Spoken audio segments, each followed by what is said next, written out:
I've dabbled in it a bit myself, and found that it is a different angle for sure. And rather than the Facebook and Google and everything else, that the experience on your mobile is going to be suggested content, and then according to that suggested content and your interests and everything, similar to how the Facebook algorithms and everything work, it works similar to that, if I'm not mistaken. Is that right? It does, and I like to try and create real world comparisons. So Paul, I'm not fully aware of who your audience is, but if there's anyone who runs a membership-based business that follows you, you've been doing native ads every time you do a trial. That is a native ad. Like an introductory lesson is a native advertising because it feels like a real lesson, but it's an advertisement to sign up.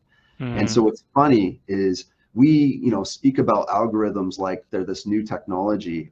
Maybe not for some of you, but for most of us, it's a relatively newer term that we're understanding, that what I click on dictates what I'll see tomorrow. And think about it from this point. In the real world, you come in, you're given this little waiver, and you fill out, how did you hear of us? Do you train anywhere else? And it's almost like you're ticking boxes or clicking things. That's creating a human algorithm for when the person who's giving the introductory reads it, they're like, okay, I'm going to tailor my communication to this person because they have done martial arts before, or they have done this activity before, or they haven't. So it's kind of interesting. We've been doing it all along. And now that the big tech platforms are copying human nature, we're now, amazed by it, when really like the amazing things are happening internal to us every day.